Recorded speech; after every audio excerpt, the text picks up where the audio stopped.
Chapter 1. Letters and Longing. The room smelled faintly of lavender and ink. Clara Whittaker, dressed in the prim fashion of a Boston schoolteacher, sat by her window with the last letter she had received from her younger brother Nathan. The faint glow of the afternoon sun highlighted the gold lettering on the envelope as she carefully unfolded the paper. She read it slowly, the words tasting bitter on her tongue. "Dearest Clara, I've joined a cattle drive west. I can't wait to see the plains. The world here is wide and free, and I feel like I can breathe again. I've made friends, good men, tough as nails, all of us sticking together out here. You don't have to worry about me. I'll send another letter soon, once we hit a town with a post office. Take care of yourself, and tell the others I miss them. Love, Nathan." The words were written with a bright, hopeful energy, but that was months ago, months during which Clara had eagerly awaited Nathan's next letter, only to be met with silence. She couldn't shake the worry gnawing at her. After all, her brother was impulsive, often too full of bravado for his own good. He had barely known how to ride a horse when he left Boston, yet he had thrown himself into the wild frontier as though it were the most natural thing in the world. A sharp knock at the door startled her from her thoughts. Clara looked up, her mind still spinning over Nathan's last cheerful note. "Come in," she called, hoping it was the postman, though she had already guessed it wasn't. Her housekeeper, Mrs. Reynolds, entered, her face full of worry. "Miss Whittaker, you might want to see this," she said, handing Clara the latest edition of the Boston Herald. Clara took the paper with an air of trepidation. Mrs. Reynolds had been acting strange all morning, her steps heavier than usual, and the tension in the air was almost palpable. Clara turned the paper toward her and scanned the bold headlines. "Outlaw raids escalate in Western Territories. Missing cattle drives. A growing crisis." Her throat tightened as her gaze skimmed the article. The stories detailed attacks by marauding bandits on cattle drives, stolen livestock and the disappearances of whole caravans of men.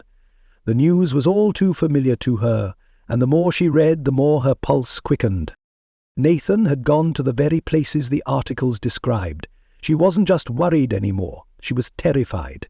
She folded the paper slowly, forcing herself to breathe steadily.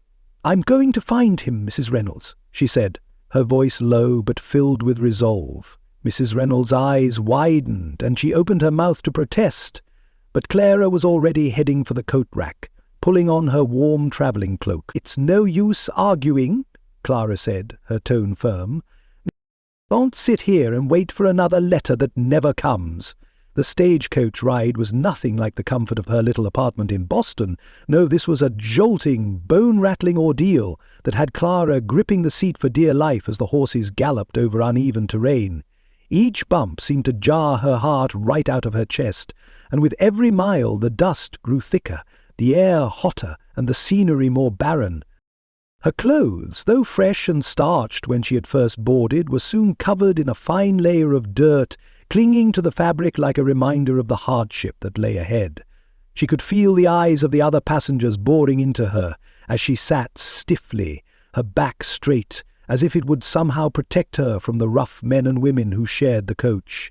One man, with a thick black moustache and a scar that ran down his cheek, kept glancing at her, his eyes narrowing with distaste. Clara tried to ignore him, but the tension in the air was palpable. "City girl, huh?" the man muttered, more to himself than to her. "What brings you to the Wild West, little lady, looking for a nice husband or just a quick death?"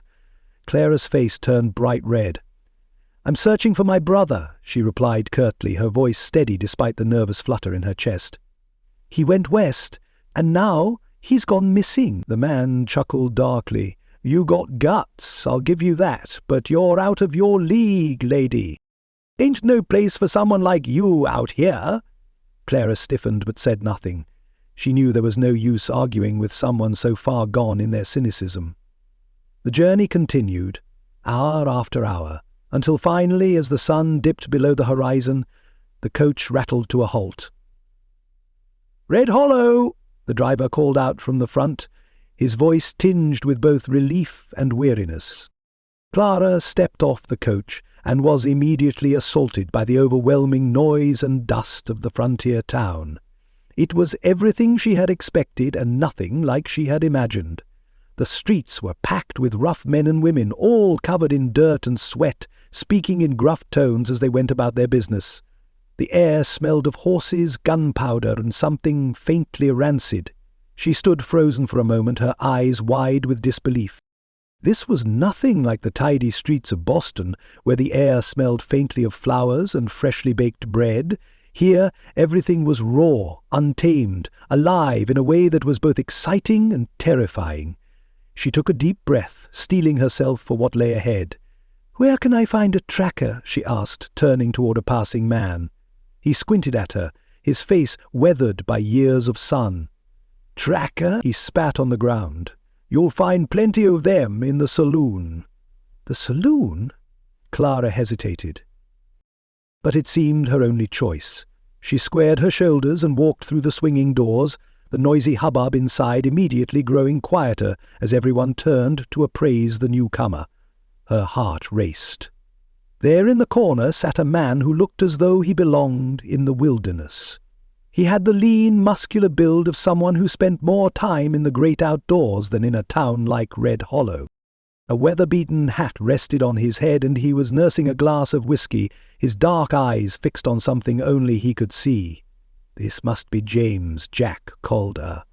She swallowed, trying to suppress the flutter of nervousness in her stomach.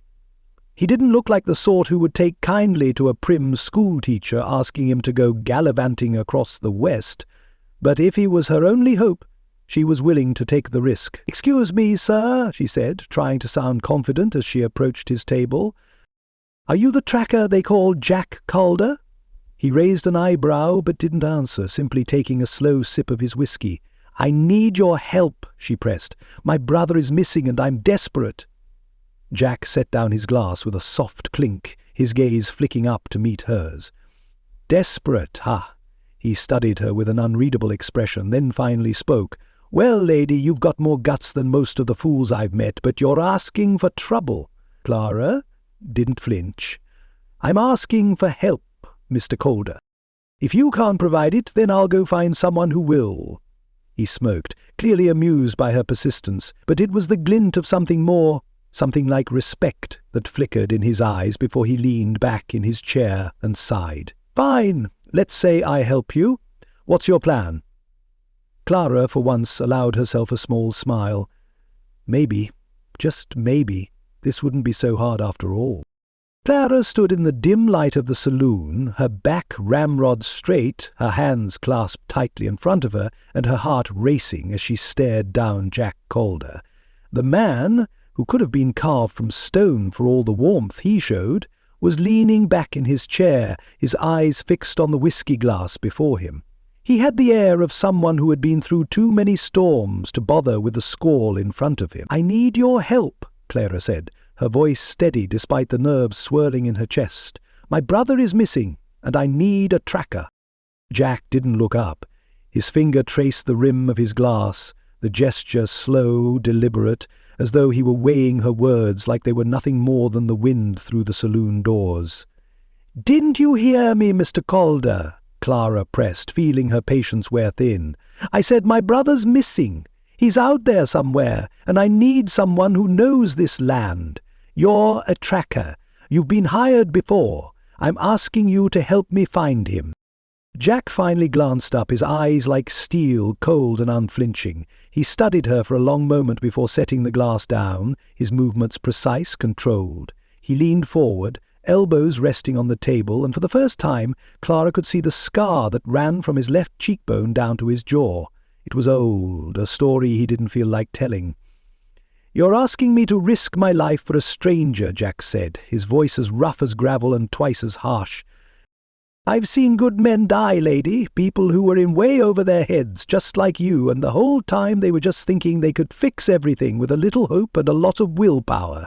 Clara's fingers twitched, her resolve faltering, but she swallowed her doubt and pressed on. "I don't have time for your pessimism. My brother's out there somewhere, and I'm not leaving him to whatever hellhole you think the West is." "Hellhole's about right," Jack muttered, running a hand through his unruly hair, his jaw tight.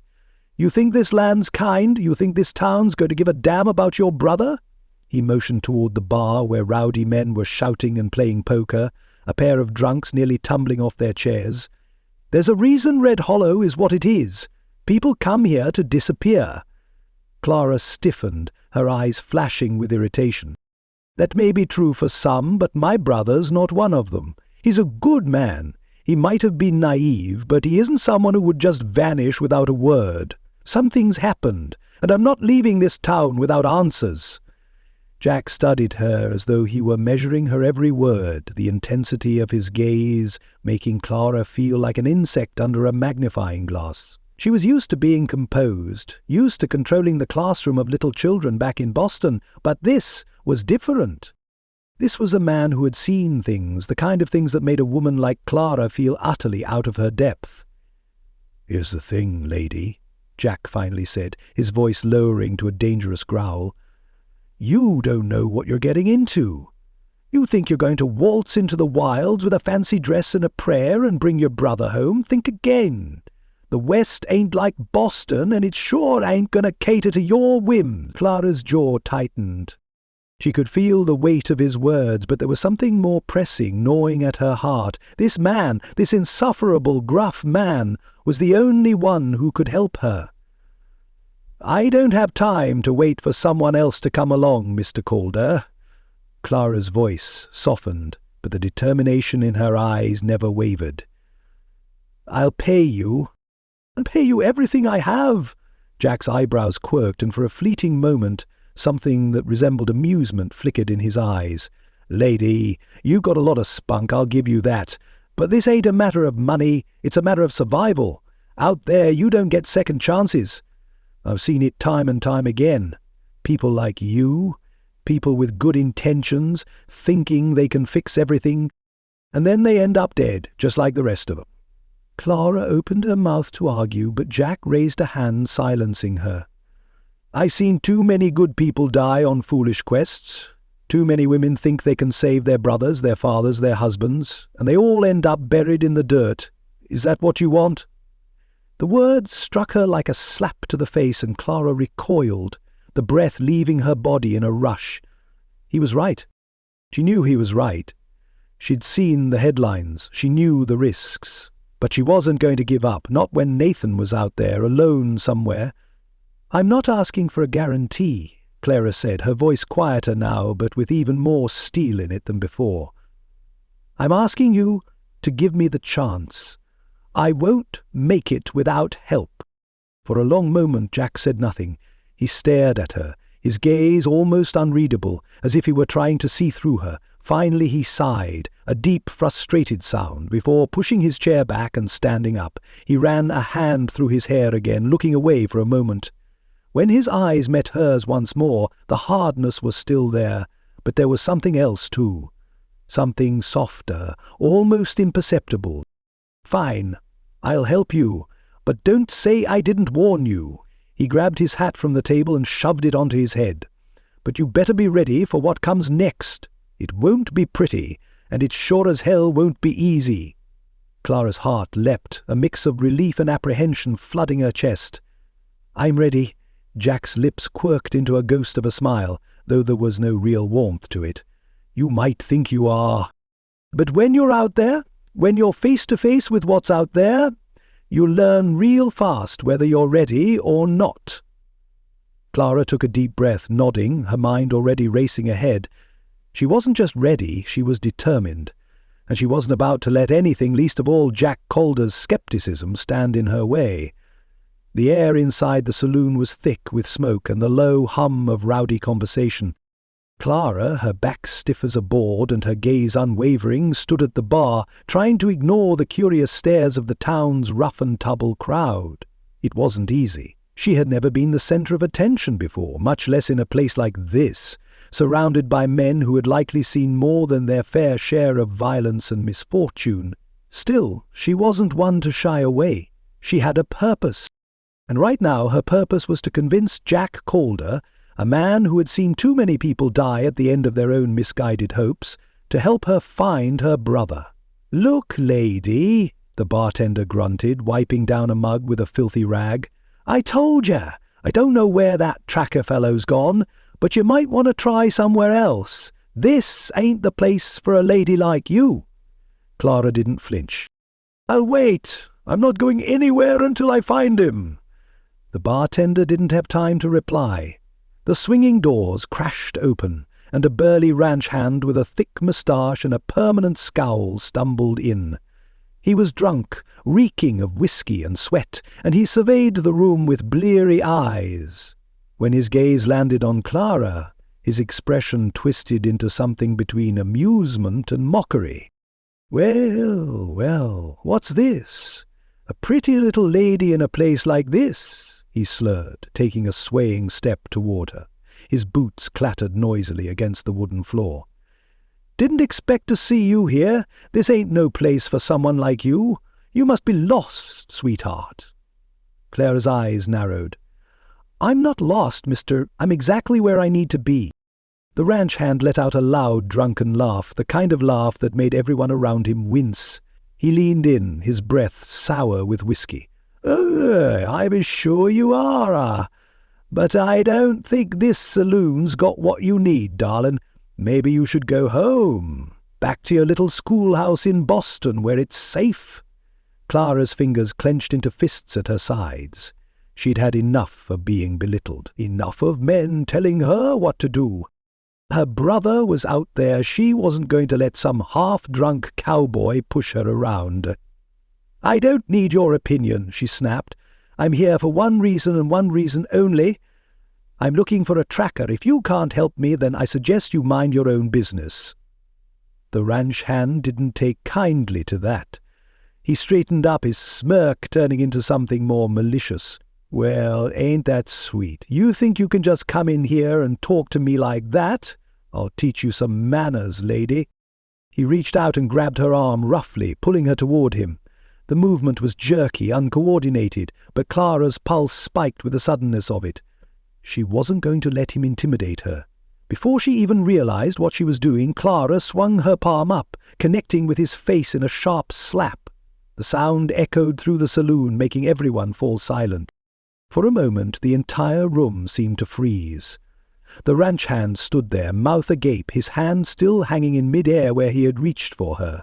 Clara's heart hammered in her chest, but she stood her ground, chin held high.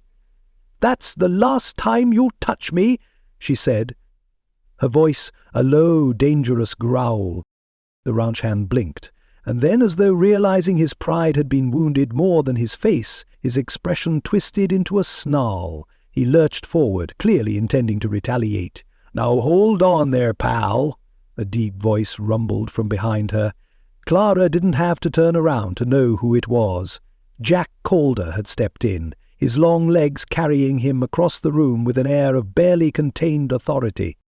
The ranch hand paused mid-step, his glare flicking from Clara to Jack. Jack didn't flinch, didn't even seem to acknowledge the threat in the man's posture. His hand rested on the hilt of the revolver at his side, but his eyes were calm, almost bored. "You want to take a swing at her?" Jack asked, his voice rough as sandpaper. "Go ahead, but you'll have to get through me first." The ranch hand seemed to sober up a little, the drunken fog lifting from his mind as he took in Jack's stance. Clara wasn't sure whether it was the towering presence of the tracker or the glint of danger in his eyes, but something made the ranch hand think better of it. He muttered a curse under his breath and staggered away, pushing through the saloon doors with one last, spiteful glance in Clara's direction. Jack watched him go, then turned back to Clara, his eyes scanning her face for any sign of fear. There was none. Clara stood firm, her expression a mixture of annoyance and triumph. "Well," Jack said, giving her a crooked grin, "that was mighty impressive, but don't think I'll be getting involved in any more of your little brawls, lady. You've got guts, I'll give you that." Clara couldn't help but smile, even though the adrenaline was still coursing through her veins. "If you're here to tell me I shouldn't have slapped him, then save your breath. I've had enough of being underestimated." Jack raised an eyebrow. "I'm not here to tell you anything. I'm just saying you're going to have a rough time of it if you keep slapping every cowboy that looks at you sideways." Clara's smile widened, and for the first time she felt a spark of something other than frustration, maybe even amusement. "I'm used to being underestimated. It's nothing new." "Well, you've got a long road ahead of you, sweetheart," Jack said, his tone lightening just a bit. "But you're persistent, I'll give you that." He tipped his hat to her before turning toward the door. Clara followed, a mixture of relief and anticipation flooding her chest. She had come here to find him, and now she had. Outside, the night air was crisp, the stars burning bright against the velvet sky. Jack took a deep breath, the cool air filling his lungs as he turned toward Clara. "So, what now?" he asked, giving her a sideways glance. "You got your tracker?" "What's next?" Clara hesitated, then squared her shoulders. "Next? We get ready to leave. I'm not wasting any more time." Jack chuckled softly. "You've got a lot of spirit, lady, but you're going to need more than that if you're planning on surviving out there." Clara blinked. "What do you mean?" Jack grinned, a spark of humour lighting his eyes. "First things first, we're going to need a horse." The next morning, Clara stood at the edge of town, staring at the mule Jack had led out for her. The beast was stubborn and uncooperative, its ears flat against its head as it snorted and pawed at the dirt. Clara's stomach twisted in frustration. She had hoped for something a little more reliable. Jack, seeing her hesitation, laughed. A deep, genuine laugh that made Clara feel both embarrassed and oddly reassured. "I think it's trying to tell you something," Jack teased, crossing his arms and eyeing the mule with a grin. Clara shot him a glare. "I don't suppose you have a real horse lying around?" "Oh, I've got plenty," Jack said, his grin widening. "But I thought you might enjoy the company of a mule. Besides, they're stubborn, just like you." Clara couldn't help but laugh, the tension easing from her shoulders.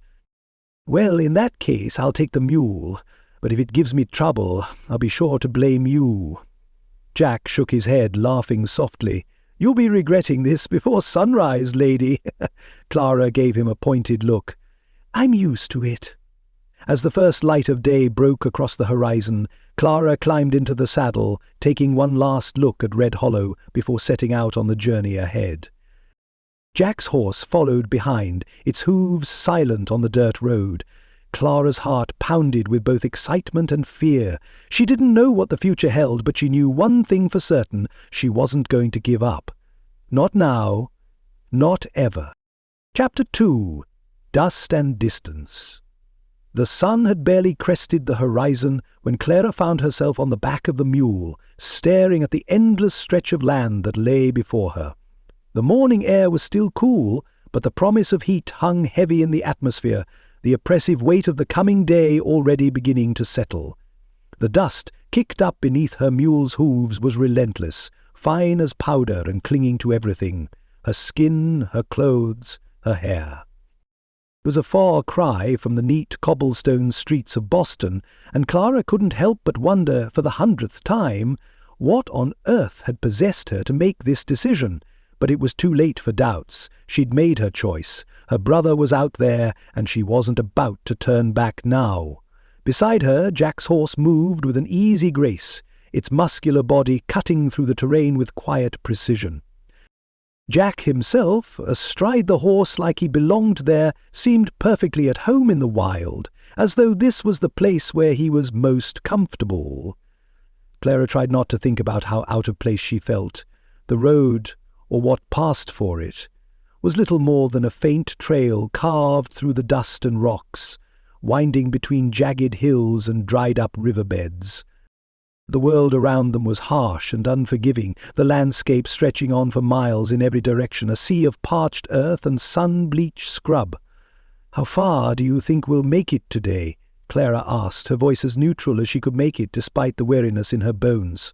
"Far enough," Jack replied, his tone flat. His eyes were focused on the trail ahead, but Clara caught the brief glance he shot her way, the one that lingered a little longer than she liked. She didn't need to see his expression to know what he was thinking.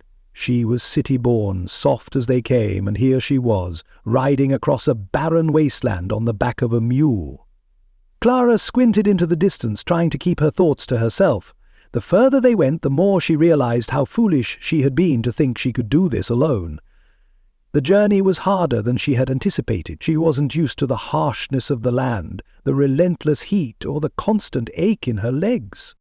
Her feet felt as if they were slowly being eaten alive by the warm leather of her boots, and the saddle sores were already starting to make their presence known. She couldn't stop shifting, trying to find any position that didn't feel like a personal betrayal by the mule she had grown to resent. "Are we going to stop soon?" she asked, attempting to distract herself from the discomfort. Jack's answer was nothing more than a grunt, and Clara took that as her cue to press on. The hours dragged by. The land stretched on endlessly, and the sun beat down mercilessly. The air was so dry it made her throat feel like sandpaper. They stopped only once for a brief water break, Clara eagerly drinking from her canteen, grateful for the cool relief, before continuing on, the silence between her and Jack growing thicker with every mile. By midday the heat was unbearable. The sun hung high above them, turning the earth beneath their feet into a furnace. Clara's mouth was dry, her skin burning despite the hat she wore. Sweat beaded on her forehead, her clothes sticking to her back in uncomfortable patches. She couldn't remember the last time she'd been so thirsty or so tired. She glanced over at Jack, who seemed entirely unaffected by the heat. He wasn't even sweating, for heaven's sake. She supposed it was the kind of thing a person learned after spending years out here. How to endure. How to survive. "Tell me again why you think I can do this," she muttered, more to herself than to him. Jack's eyes flicked over to her, but he didn't say anything at first. He just grunted again, the sound almost dismissive. "I didn't say you couldn't do it," he finally replied, his voice gruff. "I said you'd regret it." "And I'm right, ain't I?"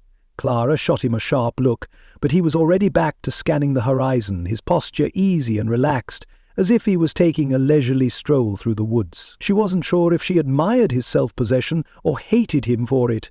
The next hour felt like an eternity. Her body was sore, her head aching from the constant pounding of the sun. She could feel the blisters starting to form on her palms from gripping the reins too tightly. And just when she thought she couldn't take it any more, the mule stumbled.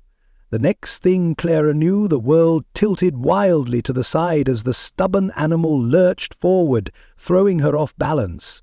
Before she could react, Clara found herself unceremoniously dumped onto the ground, the earth rushing up to meet her in a painful collision.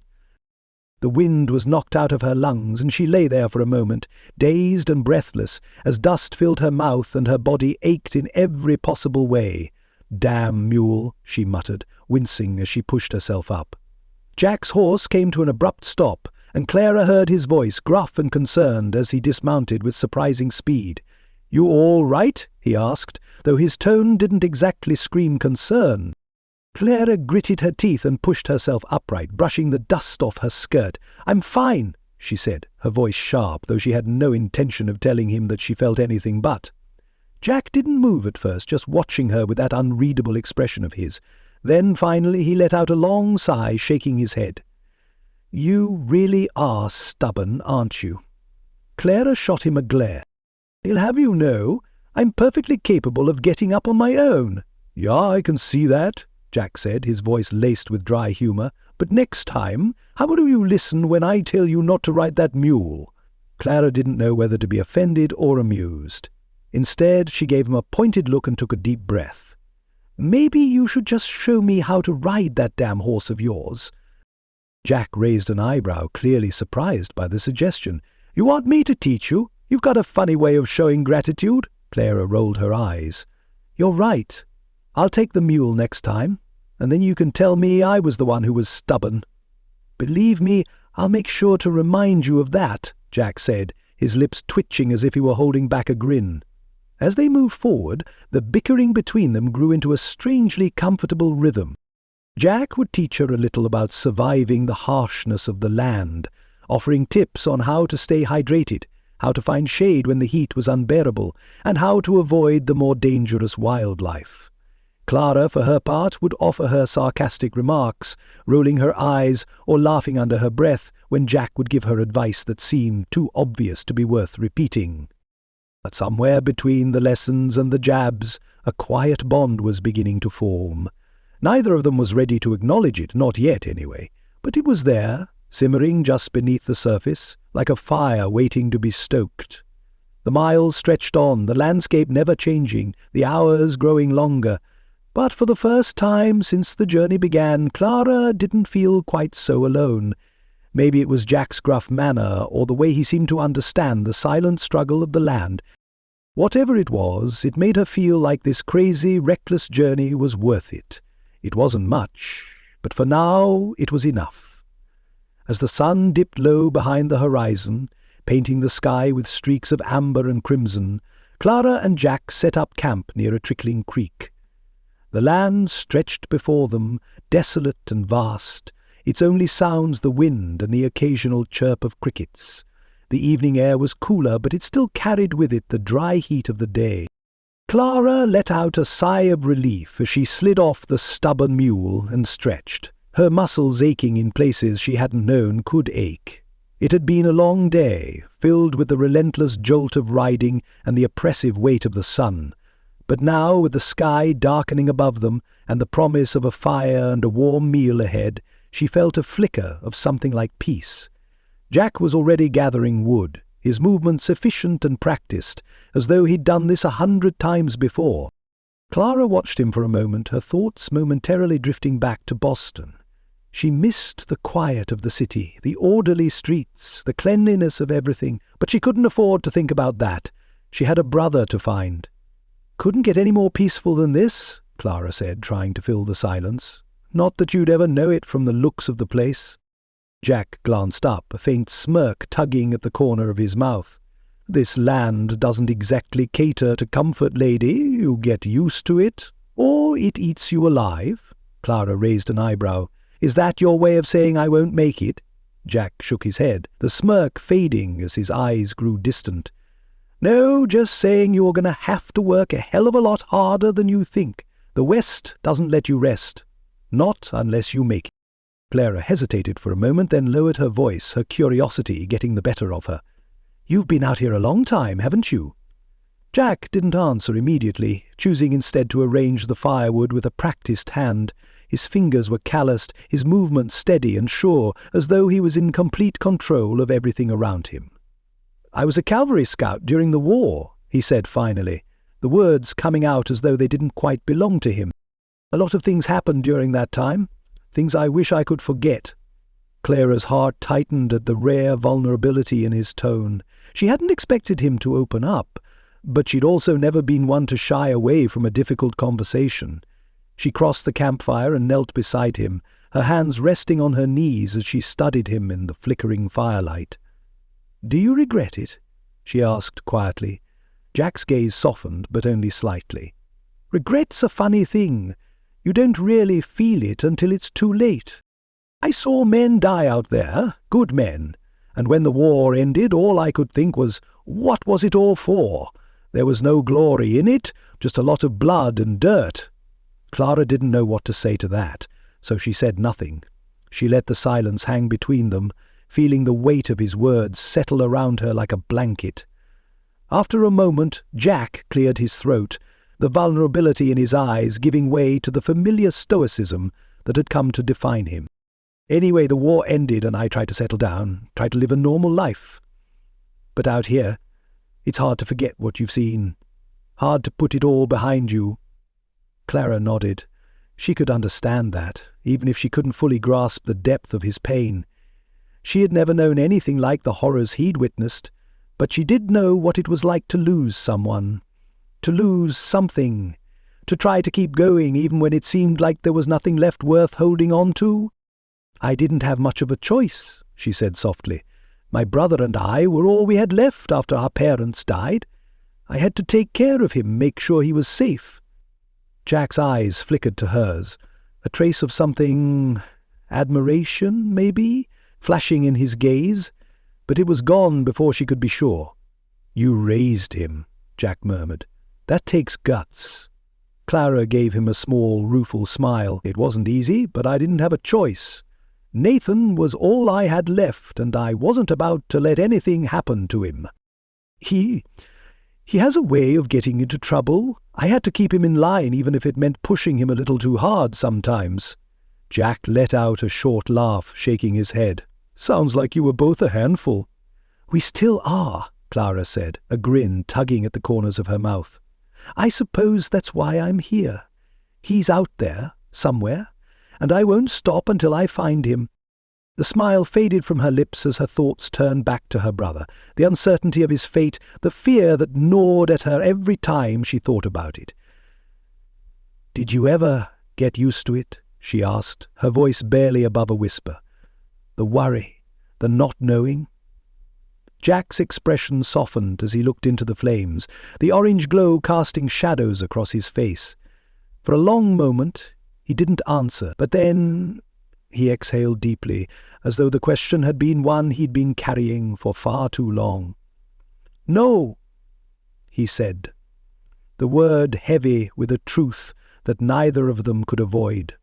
"You don't ever get used to it, you just keep going, because there's nothing else to do." Clara's heart tightened in her chest. He wasn't wrong. There was nothing else to do. She had no choice but to keep moving forward, no matter how uncertain the road ahead seemed. The silence lingered for a moment before Jack broke it again, his tone lighter now. "You should get some rest. We've got a long day ahead of us tomorrow, and we're not the only ones out here. You might want to keep your eyes open." Clara nodded, grateful for the change in subject. "You're right. I'm tired." Jack made a small noise of agreement as he began to stoke the fire, the flames flickering and crackling. "I'll take first watch. You get some sleep, you'll need your strength." Clara settled back against her bedroll, her thoughts still spinning, but the warmth of the fire and the steady rhythm of Jack's movements began to ease her mind. She closed her eyes, allowing herself to drift into the kind of rest that only comes when you're on the brink of something important, something you can't quite name but know deep in your bones. The night passed quietly, the moon hanging high in the sky as Clara slept fitfully, her dreams haunted by flashes of Nathan's face, his bright smile, and the way he had looked the last time she saw him, full of hope and excitement for the life he thought awaited him out here. She awoke to the sound of Jack's voice calling softly, almost like a murmur. "Clara, get up!" She sat up quickly, disoriented for a moment, before her eyes focused on Jack, who was crouching near the edge of the camp. His hand was outstretched, pointing toward something on the ground. Clara's heart skipped a beat as she scrambled to her feet, her pulse racing. "There," Jack said, his voice taut with something she couldn't quite place. "It's a piece of cloth." Clara's breath caught in her throat as she hurried toward him, her hands trembling slightly. Jack was holding up a torn piece of fabric, its frayed edges unmistakable. It was a piece of Nathan's jacket. A surge of hope rushed through her, so sharp and sudden it almost took her breath away. She reached for the cloth, her hands shaking as she touched it. This is his," she whispered, her voice thick with emotion. She could hardly believe it, but there it was. Proof that Nathan had been here, that he was still out there somewhere. Jack's voice was low, laced with caution. "Don't get your hopes up too high. This could have been left by anyone. Outlaws roam these parts. We can't be sure." Clara looked at him, her heart thundering in her chest. "I know, but this is him. This is Nathan." Jack didn't say anything more. He just stood there, his expression unreadable, as Clara clutched the torn fabric to her chest, the fire of hope burning brighter than it ever had before. The sky had been a perfect blue when they had set out that morning, but by mid-afternoon the winds began to stir and the clouds rolled in like a dark wave threatening to swallow the sun. Clara had noticed it first. At first the air had a strange stillness to it, and she felt an uneasy tension in her bones that seemed out of place. Jack, for his part, hadn't said anything, but had cast a few glances toward the horizon, his brow furrowed. It wasn't long before the heavens opened, and the rain came pouring down in sheets, as if the very earth itself had decided to wash away all the dust of the day. The wind howled around them, pushing the rain sideways, making it impossible to see much more than the blur of trees and rocks just a few yards ahead. Clara pulled her shawl tighter around her shoulders, trying in vain to shield herself from the cold, pelting rain. Her hair was plastered to her forehead, her clothes drenched through, and her boots were quickly filling with water. She looked at Jack, whose face had gone from its usual coolness to a more thoughtful expression as he scanned the surroundings. "We need to find shelter," he muttered, though it was more to himself than to Clara. His hand instinctively moved to the horse's reins, urging the animal into a quicker pace as he looked around, his eyes sharp against the blurring storm. Clara didn't argue. She was already shivering so violently that she was worried she might collapse if they didn't find shelter soon. Her teeth chattered as she called to Jack, her voice barely audible over the roar of the rain. "Where should we go?" she asked, but her question was barely more than a rasp of desperation. Jack didn't answer right away. He pushed forward, his coat billowing around him as he urged the horse along. After a moment, Clara saw it. A small structure just up ahead, partially hidden by a copse of trees. A cabin, old but sturdy, with a sagging roof and a porch that had long since given up trying to look inviting. The windows were dark, and the door appeared to have been left ajar by whoever had last used the place. "Come on!" Jack called over his shoulder, his voice low but firm. "We'll take shelter there." They made their way to the cabin, Clara barely able to hold onto the mule as the rain pelted harder. When they reached the porch, Jack swung down from the horse in one smooth motion, his movements purposeful. He reached up, grabbing Clara's waist and lifting her down from the mule, his grip firm but gentle. Clara barely had time to register the closeness of his touch before he was already pushing open the cabin door and motioning for her to follow him inside. The interior was dim, the walls lined with old wooden beams, some of which had long since rotted. It smelled of mildew and dust, but it was dry, merciful so. Jack closed the door behind them with a thud, the sound muffled by the storm's roar outside. The cabin seemed to groan in protest as the wind rattled the walls, but it held steady, offering them a brief respite from the fury of the storm. Clara stood by the door, dripping wet, her fingers stiff from the cold. She didn't know whether to laugh or cry. She was still shivering uncontrollably, her clothes clinging to her skin, and her hair was matted to her scalp in a way that left her feeling utterly ridiculous. "Well," she said, her voice shaky, "at least we're not out there any more." Jack, who had been undoing the saddlebags on his horse, glanced at her, and for a moment his face softened. He shook his head slightly, a small, amused smile tugging at the corner of his mouth. "Look at you," he said, his voice teasing but not unkind. "You're a mess." Clara, her teeth still chattering from the cold, glared at him. "I know that. Thank you for pointing it out." Jack chuckled, the sound low and warm in the quiet of the cabin. "Can't help it, lady. You've got that drowned rat look going for you. Good thing you're cute, or I might have had to leave you out there." Clara huffed, trying to ignore the warmth that bloomed unexpectedly in her chest at his words. She moved toward the fireplace in the far corner, hoping to at least get some warmth into her bones.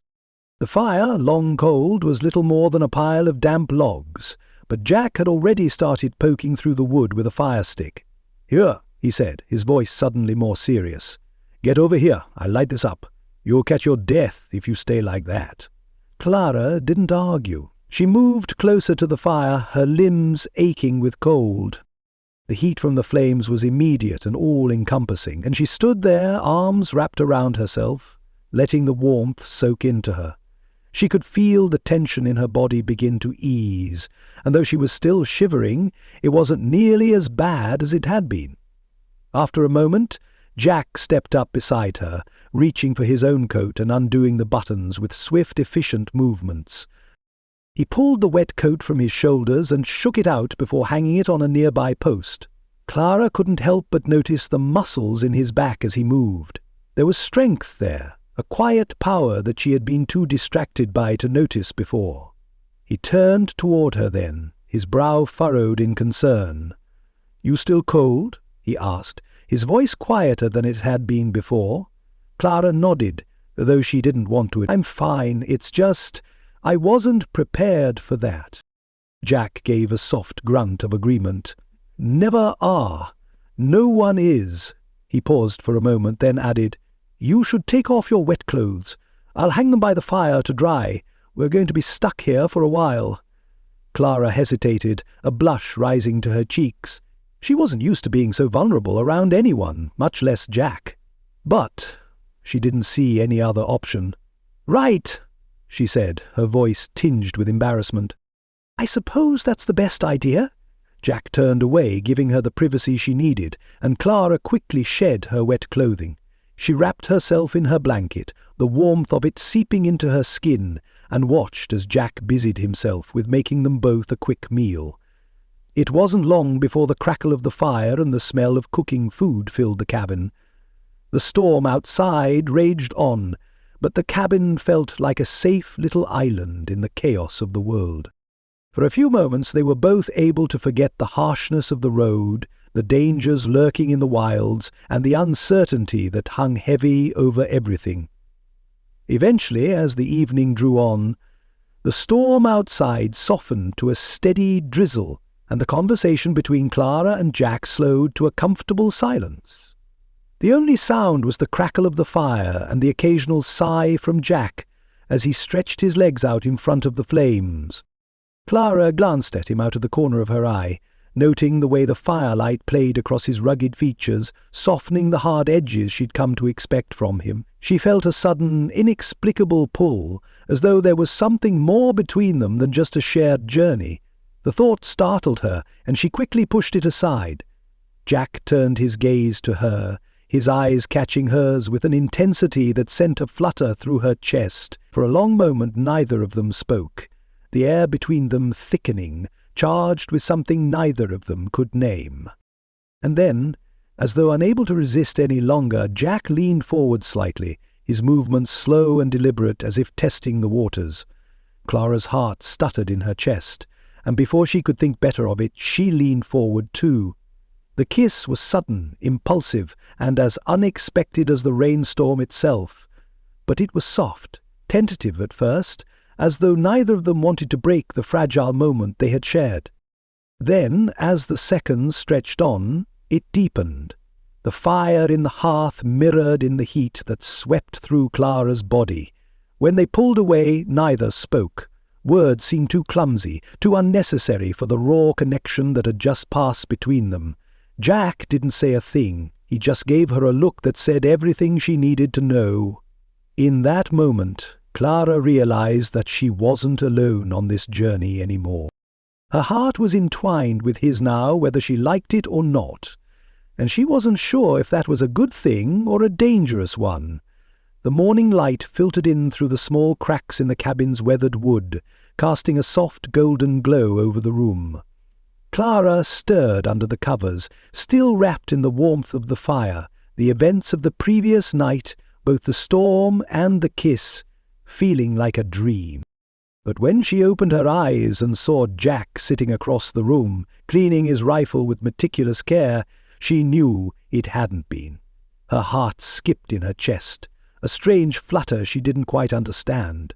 The fire was still burning in the hearth, the warmth of it filling the space, but there was an even deeper heat between them now, a quiet, unspoken thing that hung in the air. Jack didn't look up as she sat up, but he seemed aware of her presence, the slight tension in his shoulders giving him away. Clara stretched her arms above her head, trying to shake off the sleepiness that clung to her bones. She cleared her throat. "We should get moving." Jack nodded without a word, his eyes flicking to hers for a brief second before returning to his rifle. Clara frowned. She didn't know what to say. There was something different now. The tension was still there, but it had shifted somehow. She wasn't sure what had changed, but she couldn't ignore it. When they finally set out, the storm had passed, leaving behind only the lingering mist and the smell of wet earth. The air was thick with the scent of pine and damp leaves, and Clara found herself grateful for the cooler weather. The trail was more challenging than she'd anticipated, a mix of rocky outcrops and thick tangled brush, but Jack moved with ease, his horse sure-footed and calm despite the difficult terrain. Clara struggled to keep up, her mule sluggish and uncooperative, as if still sulking over their earlier encounter. She sighed, urging the animal forward, only to be met with resistance. "Come on, you stubborn thing," she muttered under her breath, tugging at the reins.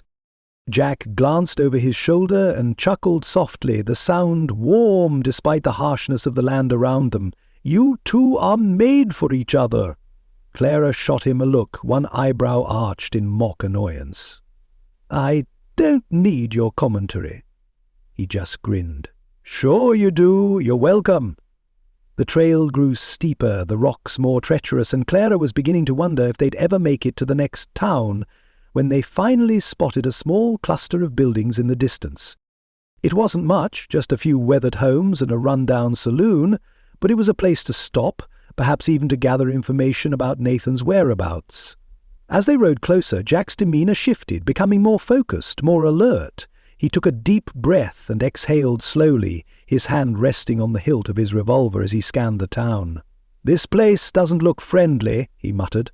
Clara nodded, feeling the weight of his words. The town had a rough, lawless air to it, and she wasn't sure what kind of people they would encounter, but she wasn't about to let fear stop her now, not when she was so close. They tethered their horses and mules to a post outside the saloon, and Jack led Clara inside, the door creaking as they entered. The inside was dark and smoky, with the scent of whiskey and stale beer hanging in the air. A handful of men sat around a table in the back, playing cards, while the bartender eyed them suspiciously as they approached the bar. "Looking for someone?"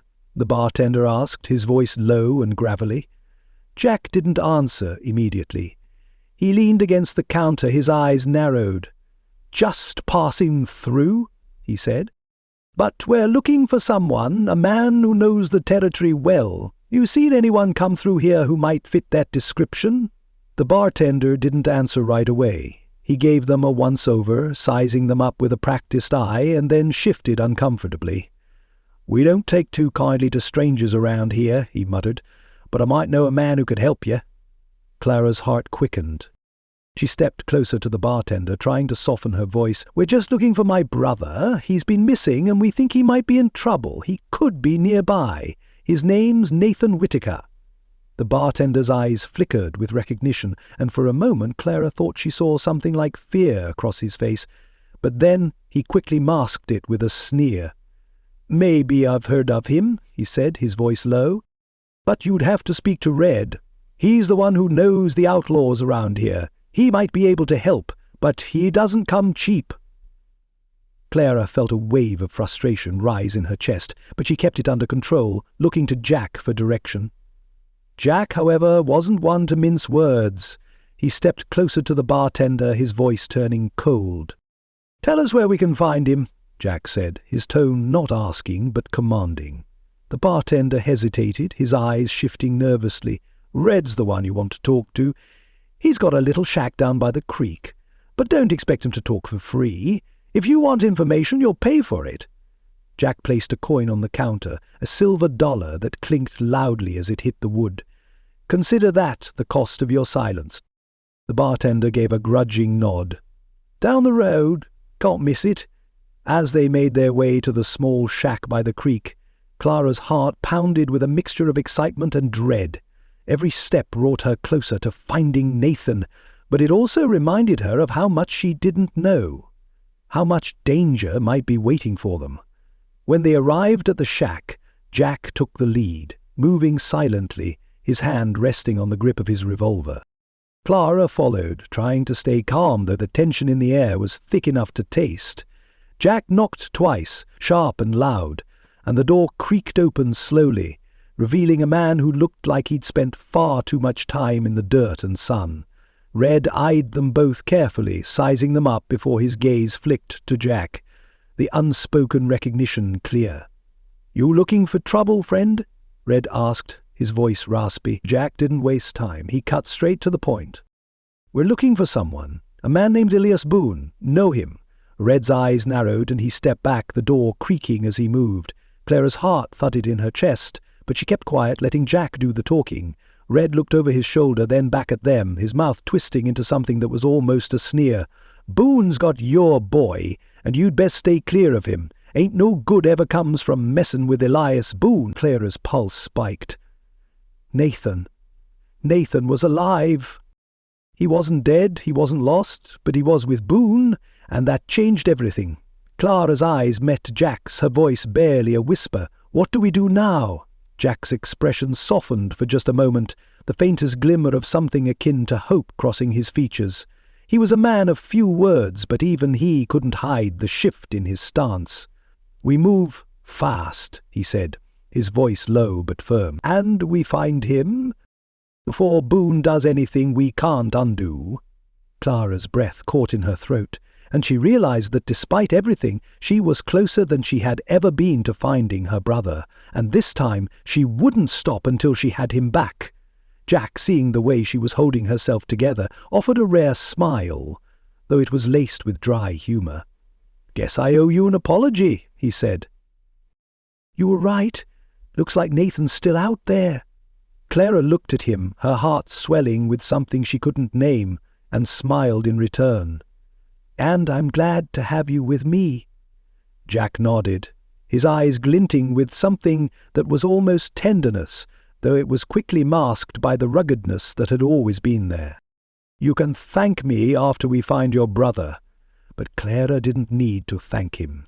She knew in that moment that this journey, this wild, dangerous ride through the West, had led them both to something neither had expected. Each other. Chapter 3. Ambush and Heartbreak. The morning light broke through the trees, its golden fingers reaching across the landscape like a promise. Clara took a deep breath, the cool air filling her lungs, and for a moment the world felt still. The night had passed without incident, the storm of the previous evening now just a distant memory. The sky was clear, the dawn brightening their path as Jack and Clara broke camp, their spirits lifted by the knowledge that they were closer than ever to finding Nathan.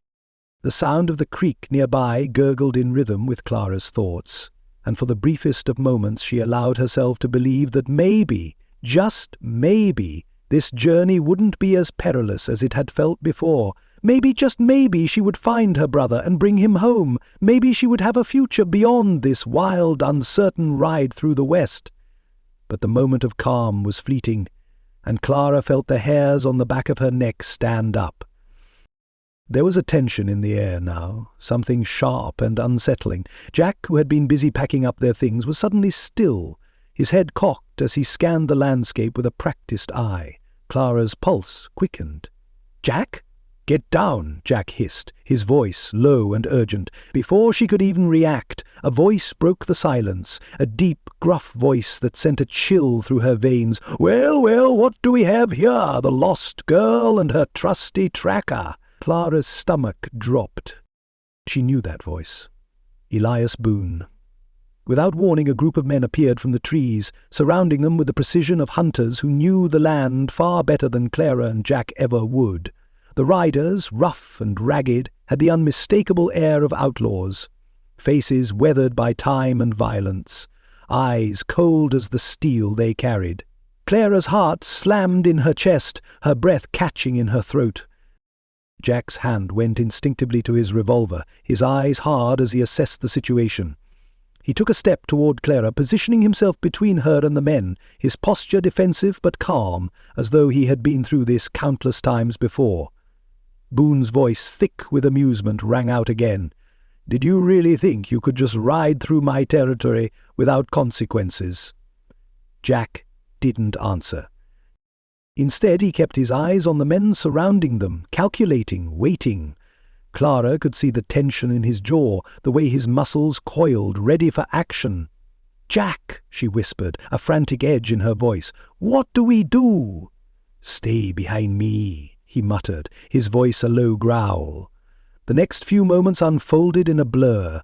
Boone's men moved in, and Jack sprang into action, drawing his revolver and firing with precision. The crack of gunfire echoed in the air, but they were outnumbered. Clara's heart raced as she watched Jack fight with everything he had, his body moving fluidly, taking down one man after another with ruthless efficiency. But there were too many of them. Clara's breath hitched in her chest as one of Boone's men lunged at Jack, grabbing him by the shoulders and pulling him to the ground. Jack fought back fiercely, but the odds were against him. Clara could only watch, helpless, as her protector was overpowered. "Jack!" she cried, her voice cracking. But it was too late. With a swift move, Boone himself appeared, his presence like a shadow looming over them. He pulled Jack to his feet, shoving him harshly to the ground. "Enough!" Boone shouted, his voice dripping with menace. "Take him! And make sure the girl knows where her place is." Clara's world seemed to tilt on its axis. Her legs went weak beneath her, and her hands trembled, clenching into fists. She wouldn't let this happen. She wasn't about to lose Jack, not like this. But Jack's voice rang out, fierce and unyielding, cutting through her thoughts. "Run, Clara!" he yelled, his face hard with resolve. "Find your brother, damn it! Don't come after me! Get out of here!" Clara's heart twisted painfully in her chest. No, she couldn't leave him. She couldn't abandon him. He had helped her, fought for her, and now he was telling her to run, to leave him behind. Her mind screamed in protest, her legs frozen to the ground, unable to move. Jack's gaze met hers, and in that moment she saw the fear in his eyes, not for himself, but for her. He knew what was at stake. He knew that the longer she stayed, the more danger they were both in. "Clara, please," he pleaded, his voice strained with effort. "Go, now." It was the desperation in his voice, the raw anguish of a man who knew he was losing the battle, that finally snapped her from her daze. Tears pricked at the corners of her eyes, but she forced them back. She wasn't going to cry, not now. She turned, her heart breaking with every step as she ran into the woods, her breath ragged, her mind spinning. She knew the risk, she knew what she was leaving behind. But she had no choice. Jack was giving everything for her to find Nathan, and she would not dishonor that sacrifice. Clara darted through the trees, her feet stumbling over rocks and roots, as she pushed herself harder, faster. Every muscle in her body screamed in protest, but she ignored it. She had to find Nathan. She couldn't let Jack's sacrifice be for nothing. The sounds of the men riding off with Jack echoed in the distance, the thunder of hooves mixing with Clara's own frantic heartbeat. Her mind screamed at her to stop, to turn back, but she couldn't. She wouldn't. She didn't know how far she ran, how long she moved through the dense underbrush, but eventually she found a small dip in the land, a sheltered hollow between two rocky outcroppings. She collapsed there, gasping for breath, her body trembling with exhaustion. Tears slipped from her eyes, unbidden, as the reality of what had just happened hit her like a punch to the gut. She had left Jack. She had left him behind, and now she had no idea if she would ever see him again. Her heart ached with the weight of the decision she had made. She couldn't go back now. She couldn't change what had happened. But she would finish what she had started. She would find Nathan, and when she did, she would come back for Jack. Clara wiped her face with the back of her hand, taking a shaky breath as she steeled herself. Jack had risked everything for her. She wouldn't let him down. With renewed determination, Clara pushed herself up from the ground. She had a brother to find, and nothing would stop her from bringing him home. Not even the men who had taken Jack. The night air was cool against Clara's skin as she crouched beside the fire, the flames flickering and dancing in the darkness. The crackle of burning wood was the only sound that filled the hollow, the world outside the small ring of light silent and oppressive. Every so often the wind would shift, rustling the leaves in the trees, but there was no other noise. No horses, no footsteps, no sign of life other than the constant pulse of her own heartbeat. Clara's eyes were red-rimmed from the tears she had shed earlier, but there was no time for more grief. Not yet. She had left Jack behind. She didn't know what had happened to him, didn't know if he was alive or dead, but one thing was certain. She couldn't afford to collapse into despair, not when Nathan was out there, needing her. She reached into the small bag beside her and pulled out the letter. Nathan's last letter, the one she had read 100 times since it had arrived, so full of hope and dreams, his youthful enthusiasm almost palpable in every word. "Dearest Clara, I've joined a cattle drive west. I can't wait to see the plains. The world here is wide and free, and I feel like I can breathe again. I've made friends, good men, tough as nails, all of us sticking together out here. You don't have to worry about me. I'll send another letter soon once we hit a town with a post office. Take care of yourself and tell the others I miss them. Love, Nathan." The words were almost too innocent to bear now. How could he have known what would happen? How could he have known the danger he was walking into? Clara's fingers tightened around the edges of the letter, crumpling it slightly, but then she forced herself to smooth it out again, her hand shaking. Family sticks together. Those words. They had been so simple, so full of love, and yet now they weighed on her like a stone in her chest. Nathan had sent her that letter not knowing how much she needed to hear it, not knowing how desperately she would cling to it in moments like this, when the world felt like it was falling apart. She let the letter fall open in her lap, her eyes scanning the words again and again until they began to blur together. Family sticks together. Her heart thudded painfully in her chest. She hadn't run when Jack had ordered her to. Not because she was stubborn, though she was, goodness knows, she had that in abundance, but because she knew deep down that she couldn't leave him behind. He had risked everything to help her find Nathan, but now she had no choice. She had to find Nathan. She had to bring him back, no matter the cost. And if she was going to do that, she had to keep moving. No matter the grief, no matter the fear, she had to keep going. Because Nathan was still out there, and Clara had promised him once that she would never let anything happen to him. She looked back down at the letter. For the first time since she had read it, she allowed herself to smile. A small, sad smile, but a smile nonetheless. Family sticks together. She would honor that. She would find Nathan, and then she would find Jack. She wasn't leaving anyone behind. She wouldn't give up on them, not when the road had led her this far. The wind howled again, making the fire flicker, and Clara pulled her shawl tighter around her shoulders, feeling the chill of the night creep into her bones. She didn't want to feel this way, lost, alone, but she knew she wasn't alone, not really. Not with Nathan's words keeping her grounded, and Jack's bravery lingering in her heart. There was still so much ahead of her, so much that could go wrong. But Clara felt a steady pulse of determination grow within her. She wasn't some fragile thing, unable to handle the weight of this world. She was Clara Whittaker, and if she had to, she would fight for Nathan until her last breath. Her thoughts drifted to Jack. She didn't know where he was, or what Boone's men had planned for him, but one thing was certain. She couldn't afford to think about him right now, not when her brother needed her. Her breath hitched, and she blinked rapidly to keep the tears at bay. She would mourn Jack later, but for now she had to focus on Nathan. She had to get to him before it was too late. With a steadying breath, Clara folded the letter carefully and tucked it back into her bag. She extinguished the fire, and the world around her plunged into darkness, the weight of the silence pressing in. The moon was barely a sliver in the sky, but Clara wasn't afraid of the dark. She wasn't afraid of anything anymore. With a final glance at the direction she knew Nathan would be, wherever that was, she stood up, her resolve hardening like iron, her heart set on one goal and one goal only. Family sticks together. She would find Nathan. She would make sure of it. And nothing, not the rain, not the outlaws, not even Jack's sacrifice, was going to stop her. Clara's heart was a war drum in her chest as she crouched low behind the rock, watching the camp ahead through the sliver of trees.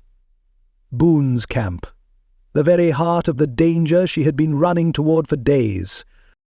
Her breath was shallow, her body taut with tension, but there was no turning back now. She had come this far.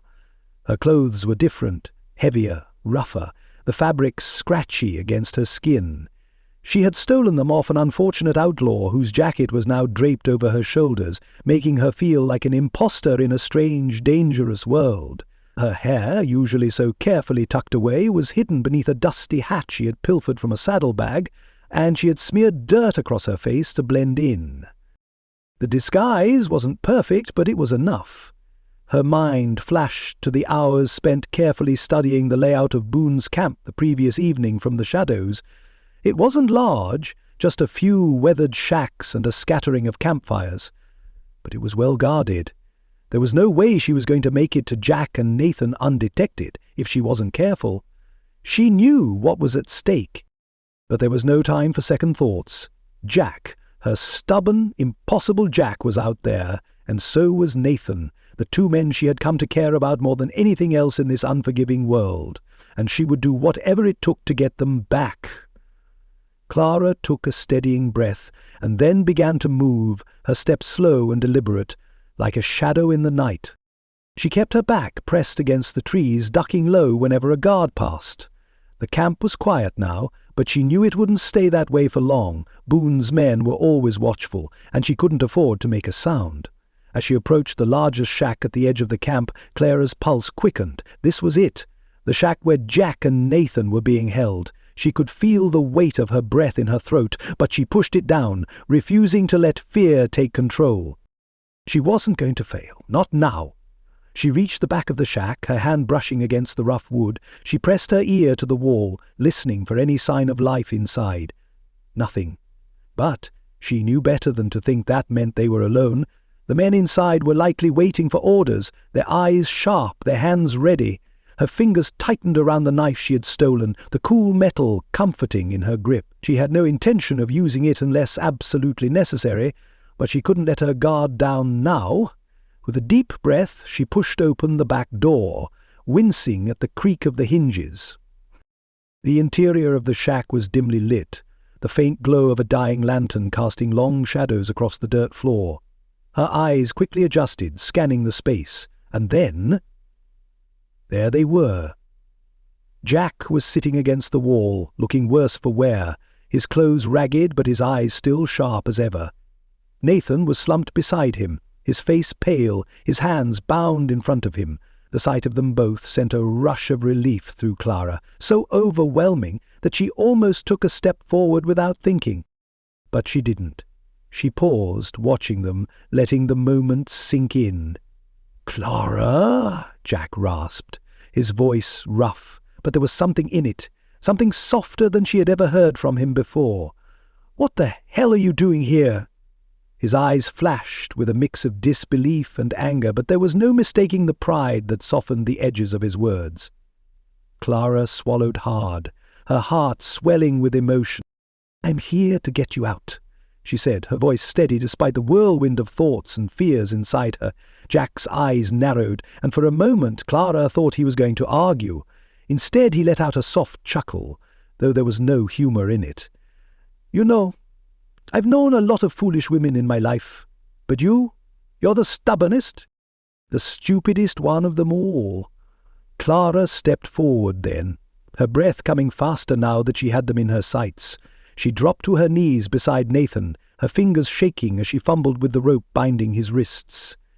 "You should have stayed away," Jack said softly, his voice almost gentle now. "This is too dangerous." Clara shook her head, her hands working quickly, her heart thudding in her chest. "I couldn't leave you, either of you." Nathan's eyes fluttered open, and for a moment there was only confusion in his gaze, but when he saw Clara, a slow smile spread across his face. "Clara," he whispered hoarsely, his voice breaking with emotion. "I knew you'd come." Tears sprang to Clara's eyes, but she quickly blinked them away. "I'm here now. We're getting out of here, both of you." She managed to untie Nathan's hands and helped him to his feet, her heart racing with a mixture of relief and dread. Jack was right. She'd done something reckless, but it was too late to back out now. "I'll be damned," Jack muttered, looking at her with a mixture of admiration and disbelief. "You really are a handful." "I know," Clara said, offering him a crooked smile. "But I'm your handful, and I'm not letting go." The sound of approaching footsteps reached Clara's ears, and her stomach dropped. She had to move, and fast. She had no intention of letting them get caught now. "Get ready," she whispered, her voice barely audible. "We're leaving."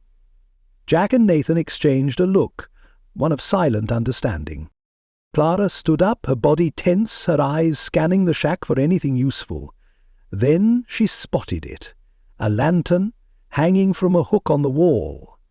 She quickly snatched it up, her plan taking shape. "Hold on," she murmured, her hands trembling.